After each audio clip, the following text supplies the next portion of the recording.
So this is part 2 of the Enlightenment. Part 2 is called Enlightenment. Chapter 5. The next morning I was awakened by the sound of violins softly playing in the distance. What a nice way to wake up, I thought to myself. I looked around to see what time it was. Then I remembered that I hadn't seen a clock in the entire castle. Talawanda didn't seem too concerned about time. Even my own watch had stopped working. I enjoyed a hot bubble bath in the luxurious sunken tub which came with the room. So far, this vacation was much, much more than I ever dreamed of. Talawanda's timing was perfect. I had just finished getting dressed when there was a knock on my bedroom door. Somehow I knew it was him before I opened it. He took my hand and smiled. "How is my darling?" "I'm having a wonderful, wonderful time," I said. "It pleases me very much to hear that. After breakfast, we shall begin your lessons. What would you like to learn about today?" I laughed and said, "That's a great way to teach. Well, let me think. Something that always bothered me is an old saying that I heard in church, 'Know thyself.' I know who I am, of course, but somehow I feel like I'm missing something. Do you think you could help me understand that better?" Talawanda smiled and shrugged his shoulders. "I don't know. Maybe. I've been trying to get people to understand that one for a long, long time. It's probably the most important thing that anyone could learn, because once you understand who you really are, then a lot of the other mysteries and confusions about life will vanish. I'll try to explain it." Without stopping for breakfast, we went directly to the stables, where he had a fabulous selection of fine, thoroughbred horses. The stable attendant escorted a magnificent, all-white horse named Patron Saint in our direction. Talawanda asked, "Is he all warmed up and ready to go?" "All set," the attendant replied happily. I giggled at Talawanda and said, "I was almost expected to see a flying horse with wings." He looked at me with a great big smile and replied, "All in good time, my dear. All in good time." We both laughed as we hopped up onto Patron Saint. The attendant handed Talawanda a small picnic basket, and we were off. The horse trotted energetically for about 10 minutes as he took us to a beautiful, scenic meadow with a quiet stream. "Gee, that was fun," I laughed as Talawanda assisted me down from the saddle. Talawanda let Patron Saint graze and drink as we prepared our picnic site. After eating, Talawanda uttered, Well, let's see now. Know thyself. Easier said than done, it would seem." He looked over at me and asked, "First of all, who do you think you are?" I replied, "I'm me, this body here." Talawanda grinned and inquired, "Well, it seems that you have it all figured out. Are you satisfied with your certainty about who you are?" I answered, "I still get this feeling like there's a piece of this puzzle missing." Talawanda nodded his head and said, "You're right. Something is missing. the truth. The truth is, you are not a body. You never have been. Of course, you can very easily pretend that you are a body, but it's only a pretense. Never pretend too hard on that one. It will get you into many problems. People think that when the body dies, their soul leaves the body. I hate to tell you this, but you do not have a soul. A soul is not something you have. It's something you are. You are the soul. You are it.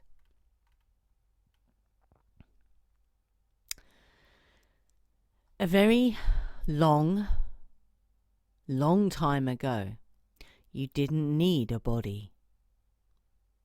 You played amongst the stars, happy and free, long before bodies were ever invented.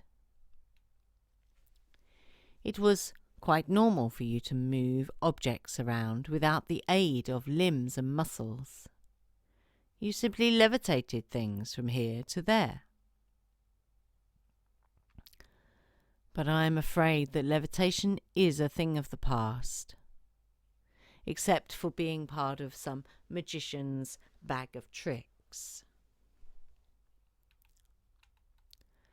Even telepathy is all but forgotten in the physical universe. It has been replaced by anger and distrust. Perfect, well-understood communication existed long before mouths, voices, and hateful words were ever dreamed of. 1 trillion years would pass without a single pain or sorrow. Games were played where everyone would win. There was never a loser. No need for uniforms with numbers to identify the players. You knew each other without the aid of bodies and names. You were immortals. You knew nothing of agony, grief, or failure. Before bodies, you knew nothing of restriction. You could span a galaxy with your touch, or embrace a planet with affection. You were creative, loving souls. By a mere thought, you could bring a planet into existence or explode 1 million stars in celebration to a loved one. You were carefree souls. You played new and exciting games, never a thought that your wisdom and immortality could be forgotten. But then, bodies were invented and played with, much like wind-up toy animals or dolls.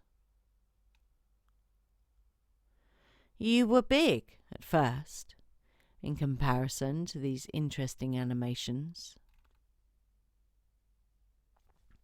In the beginning, there was never a doubt that you existed outside and independent to these cute, animated little toys. Games were played with these new toys. They drew much attention.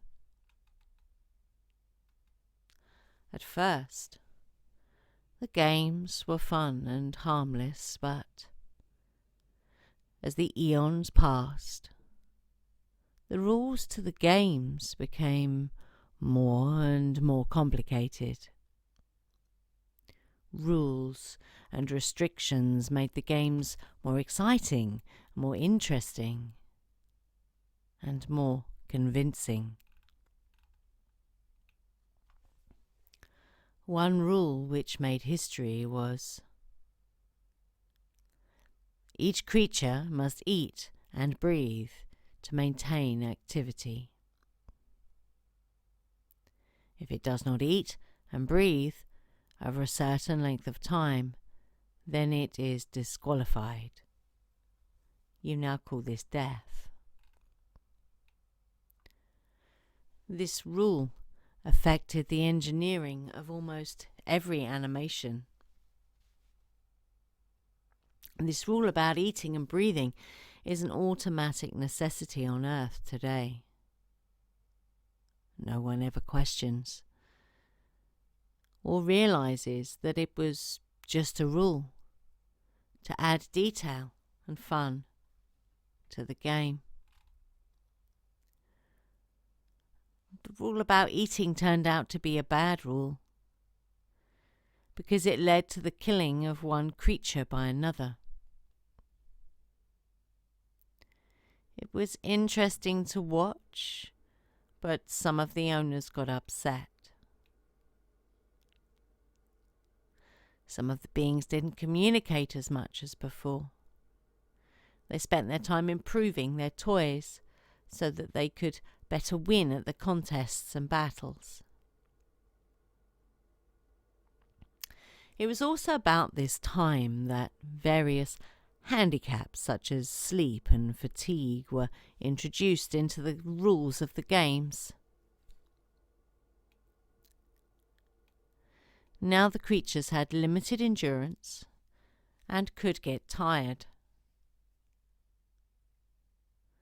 This added wonderful and exciting new challenges to the games. At first,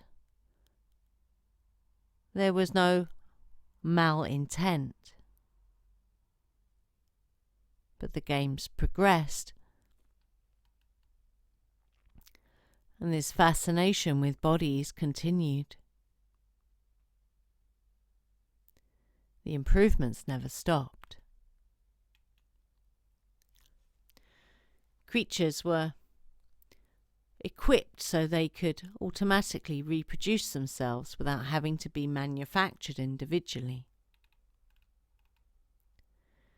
Many beings equipped their toys with better equipment, such as bigger teeth and stronger jaws, so that they could better destroy their enemy creatures. The fascination continued, and the souls communicated to each other less and less. They were getting too involved with the games. Details and rules were added to the engineering of the toys.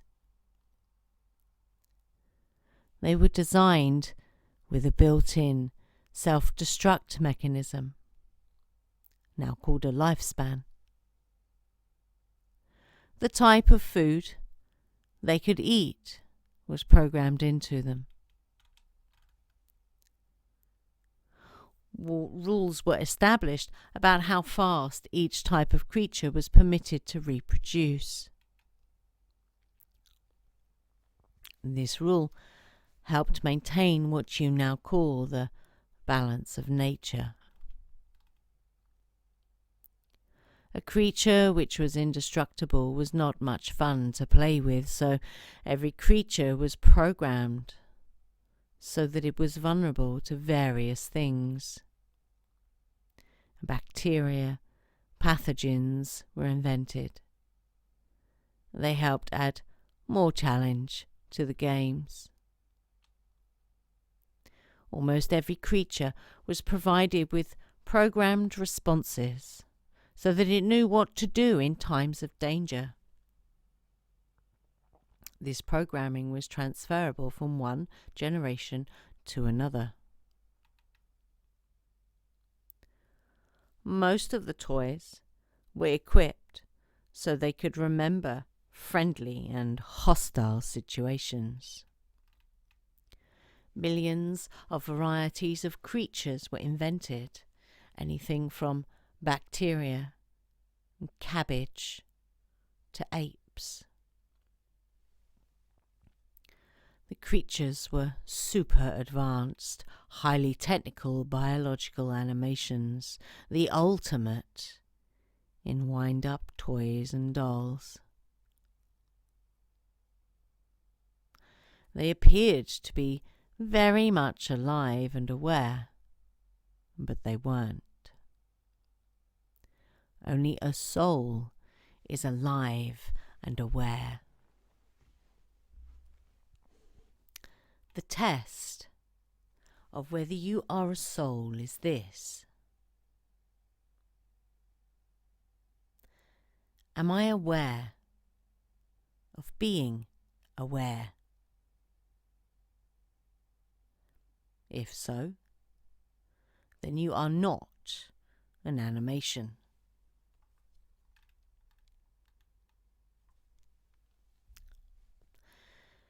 They were all so well made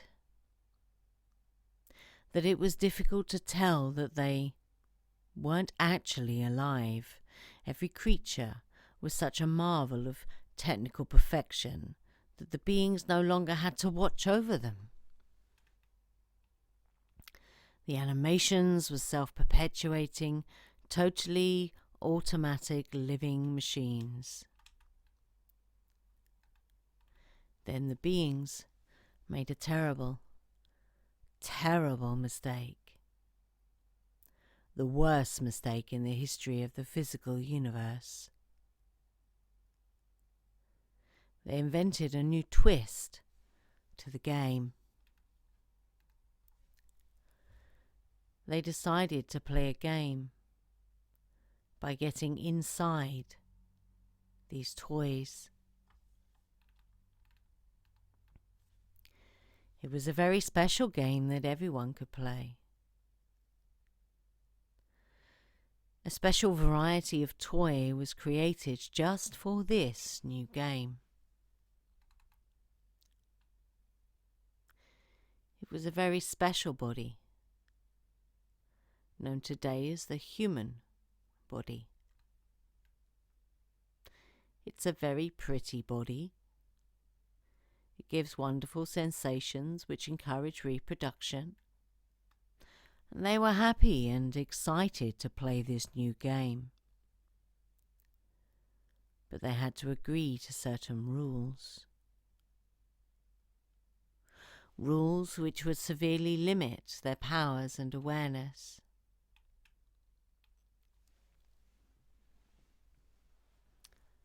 These are the rules. You must reduce your size and stay inside the body until the body dies or approaches death.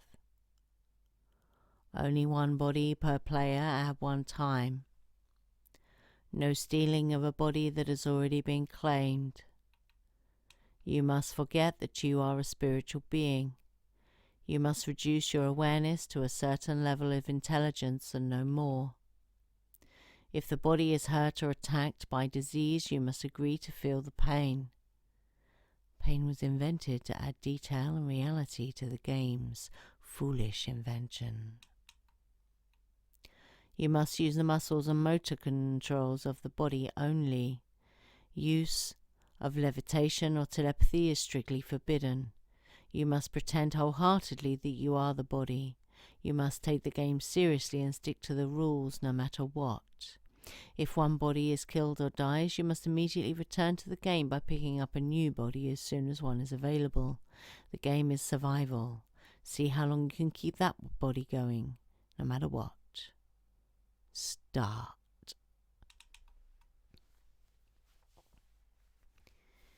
Here is a simple demonstration to show how a being can convince himself that his powers are limited. First, make a fist.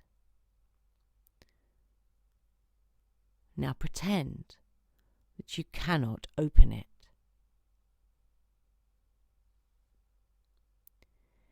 If you pretend really hard and manage to convince yourself that you cannot open it, then so be it.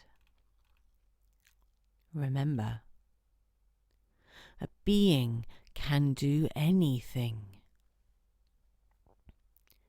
He can even inflict various handicaps upon himself so that the game of life is more challenging and not so easy to win. A being can even convince himself that he is a human body with many limitations. Perhaps now you can understand the problem with beings in the physical universe, particularly human beings. They have convinced themselves of the wrong things. They have inflicted too many handicaps upon themselves. Their own powers and awareness have been reduced to such a low level that they are confused, hypnotized slaves. Slaves of their own game, trapped by their own illusions. The only escape is to become unhypnotized and unconvinced. One must wake up. That is the only road to freedom. Talawanda paused and then said, I've told you too much already. Knowledge is like pouring water from a glass into a bottle. If you pour too fast, then much will spill and go to waste. You've heard things today that are too fantastic to believe, things which few humans would ever dream of. But it's pretty hard to know thyself after you have agreed so hard not to.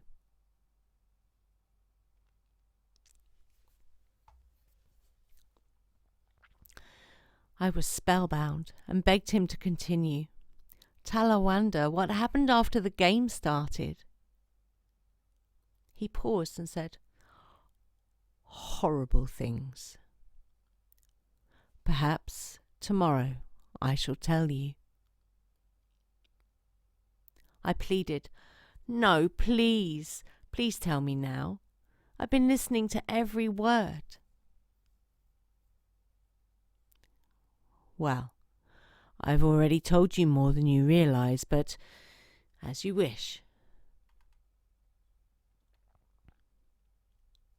The more they used the bodies, the more they became accustomed to operating them from the inside. It was exciting and different, handling a body from inside. The sensation of sleep and the other feelings which the bodies provided were fascinating to the souls. In the beginning, even pain was merely another interesting sensation. At first it was difficult to become accustomed to the rules, but with enough practice they learned how to stay inside the body and feel pain when the body was injured or ill. The rule about limiting one's powers and awareness made the game interesting and challenging. It was difficult at first, but they continued to work at it. They became expert at using the body's muscles. Eventually, levitation was eliminated. Telepathy was still used for a long time.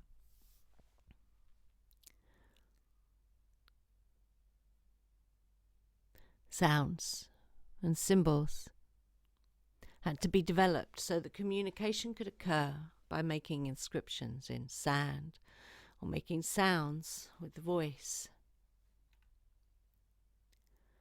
As the level of communication reduced, the humans broke apart into separate groups.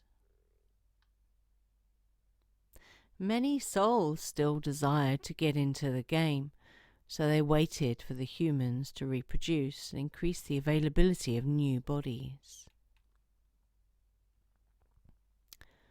As time passed, The game became more and more convincing. It didn't even seem like a game anymore. It became more and more serious. Levitation had become extinct, so tools were designed and constantly improved upon. Eons passed, and the tools became very technical, and languages became highly refined. More eons passed, and space travel was achieved. Beings who could once create stars now began to travel out among them in new toys called spacecraft. With space travel, languages, technologies and civilizations spread throughout the galaxy. As time passed, hatred, jealousy and anger became commonplace. Beings had totally lost track of who they were. They followed the rules very well. When a body died, there was sorrow and grief. Without a body, a being felt like a lost soul. The body meant everything. When a body died, the being would abandon his prior knowledge and education. He would re-enter the game in a new body, confused and lacking his prior knowledge of who he had been. Today's professor would be tomorrow's shoeshine boy. A variety of religions came into existence, all with good intentions, each one attempting to explain and unravel the mysteries of the universe. Some possessed fragments of truth, but all were unclear and incomplete in their explanations. The truth was well buried. Wars, interplanetary invasions, destruction and pain were all too common. Many of the things which are written about by science fiction writers are actually fragments of cloudy recall. Things which have actually occurred. But most of the readers and authors alike prefer to believe it's just imaginary. History repeats itself continually. Planets and civilizations were destroyed by war. Eons later, languages and technologies would be reconstructed. Televisions, radios, architecture, machines, etc. continue to be reinvented. Most of the inventions on Earth today are not inventions at all. They are rediscoveries. Inventors get vague flashes from the past and call them ideas. You've heard the expression, one good idea leads to another. Well, truthfully, that should read, one memory triggers another. This is why Earth has undergone such rapid technical advances in machinery, aircraft and electronics. It has all happened before. Well, so much for the history lesson. Let's head on back. Patron saint, come on boy, time to go home. Returning from the picnic, Talawanda walked patron saint at a casual pace as I sat on the saddle in front of Talawanda. I was still burning with questions, so I asked him about his kingdom. Talawanda? Yes, my love. Your castle and grounds are exquisite, but why do you call this your universe? It's no different from the physical universe. Objects here are still solid, Gravity still holds me to the floor. You and your staff eat food, so why do you call it your universe? Without turning around, I could hear him laughing quietly. My darling, you seem to think there is something wrong with your wristwatch. There isn't. You will notice that it has merely slowed way down. This entire day may take only 15 minutes of physical universe time, or it could take 15,000 years. It doesn't matter, except that you would lose your job if you were gone 15,000 years without calling in sick. We both laughed. Then Talawanda continued. When I told you that this is another universe, I did not lie. This may resemble the physical world you are so familiar with, but that is precisely the point. Things look familiar. The water, the air, the smells, the colours seem real in every detail. Do you agree? Oh yes, things are very real. There's no doubt about that, I replied. Talawanda continued. You feel at home. And that is why I created all this, so you would have some things you could relate to. That is why I maintain this body, so we can touch, share love. If I placed you suddenly in a world where gravity did not exist and objects were no more solid than a beam of light, and I didn't communicate to you through a body, well, I'm afraid we wouldn't have much in common. The best guarantee for love and good communication is to share things in common, things we can both relate to and agree on. I realise that you would probably like to walk through walls together. Well, that's fine, but let's get to the level gradually. To do otherwise would shock you, and things would seem unreal. You can accomplish or learn anything if you approach it one step at a time. The horse came to a halt halfway back to the stable. We climbed down and Talawanda strapped the empty picnic basket onto the saddle. Talawanda patted Patron Saint and said, "We'll take it from here. You go on home and play."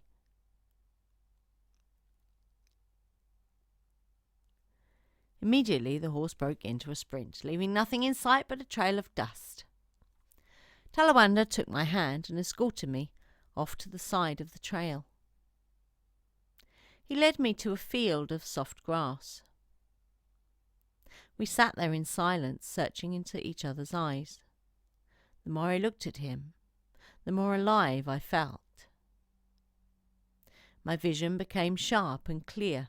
The sounds of birds and a distant stream seemed remarkably close. Colours appeared brighter, and suddenly I felt like I was floating 5 feet in the back of my body. It was the strangest, most tranquil feeling I could ever remember. I felt distance between myself and my body. It was a very peaceful sensation, like the feeling I get from a little too much wine, but it was different, much better. Everything was clear. My thinking was sharp and my perceptions were better than ever. I felt really big. I could almost feel what was on his mind. It felt like he really cared about me, but I could see that he was in a different league. I got the feeling he was 10 miles tall, looking down at me through the eyes of that body. Then he broke the silence, saying, "I guess it's time. It's time that you should know how I feel about you and explain why I would do anything for you." I had been deeply relaxed, but when he said that, my heart began to pound. I wanted to say something, but even if I could have thought of words to say, they would have stuck in my throat. Then he softly said, "The best way that I can explain is to ask you to close your eyes and turn back to those forgotten chapters in history.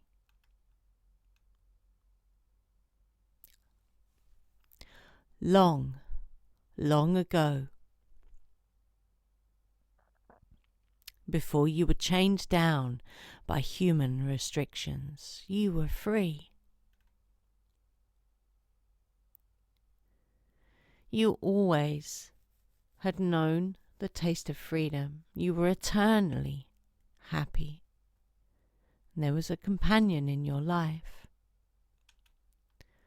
Someone to admire your illusions, a friend who thought as you thought, a playmate you could chase throughout the heavens or dance with inside a burning sun. You knew of love and undying friendship. You had a companion who was loyal and worthy of trust. A companion whose love and integrity could not be eroded by the passage of time. You had a companion who solemnly pledged not to interfere as you explored the games offered in the physical universe. A companion who knew better than to enter such games, but promised to wait for you until you returned. You have a companion who will always be loyal, but he misses you, and he is lonely, and he is still waiting.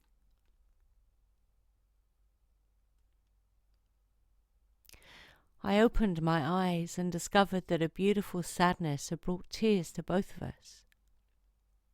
Not a word was spoken. The mystery was exposed. My thirst for answers had been quenched.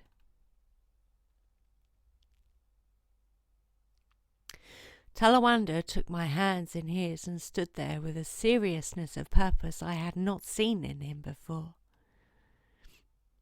He paused for a long time as the surrounding environment became strangely quiet. He looked at me with a sad but hopeful expression and said, "My darling, the time has come. You must return to the physical universe now. Eons ago, I gave you my pledge that I would not disturb you in your activities in the physical universe. I am honourable, but please forgive me for this one violation of my promise. I shall not disturb you again. If I have touched your heart with enough love and inspiration, you shall be able to find your way back to me. You will have to do it on your own. That is the only way we shall reunite for eternity. There are those on earth who speak as I speak. If you seek them out, they can help you restore enough of your powers so that you can find your way back. No matter what happens, I shall always love you, and I shall wait for you forever." As he finished his message, I could see his eyes fill with tears. Suddenly, His body and the surrounding scenery began to fade out until it was completely gone. "Talawanda!" I cried out, horrified by the sudden loss. In the distance and darkness, I could hear bells. They became louder and louder until suddenly I woke up, dazed and amazed. The bells were my alarm clock. I looked around in shock, only to find myself in my bedroom in my apartment in Hollywood, California, USA, Earth, physical universe. This couldn't be happening. I looked over at the calendar on my nightstand, and it read Saturday, July 22nd, 1978. That's the morning after I first saw Talawanda's performance at the Magick Castle. I felt tears coming on as I frantically grabbed the telephone to call the operator and confirm the date.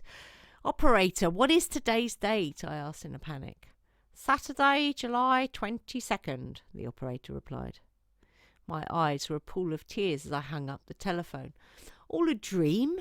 I said to myself. "All just a dream, Rio, the romance, the sights, sounds, all the glorious adventure, all the miracles. Just a dream that never occurred, just an illusion that doesn't exist." I headed to the bathroom to get a Kleenex to wipe the tears from my face. Suddenly the doorbell rang. I threw on a robe and house slippers and ran to the living room. Without opening the front door, I asked, "Who is it?" "Delivery for Alana Taylor," a young man replied. Delivery? I wondered.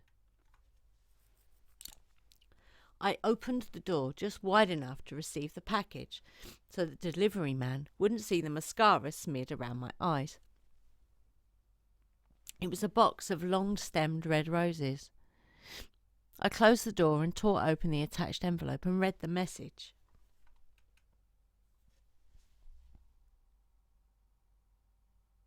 "My dear Alana, if it can be experienced, it exists. You cannot experience something which doesn't exist. If you absorbed half of what I taught you, then a miracle has indeed occurred. Forever, Talawanda."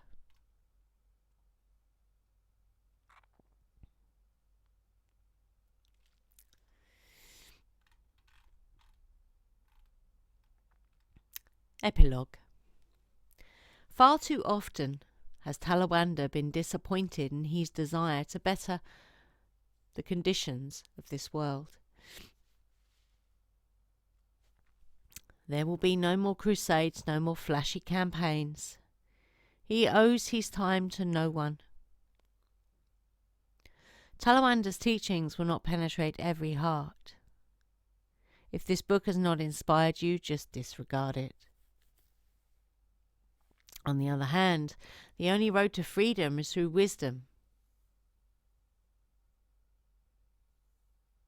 and study. If you find that his teachings have enriched your life and you would like the lesson to continue, then express your interest by getting this book into the hands of just 2 other people.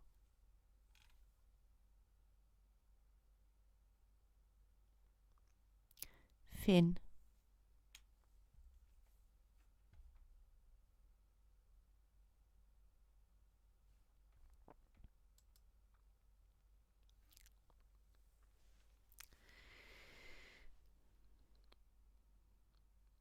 So if you enjoyed this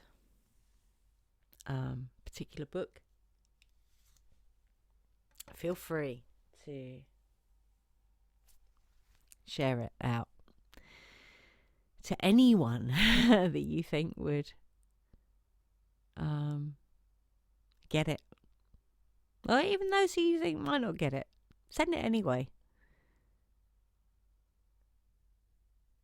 Because if there's any time to realise this, it's now. Now is the time to realize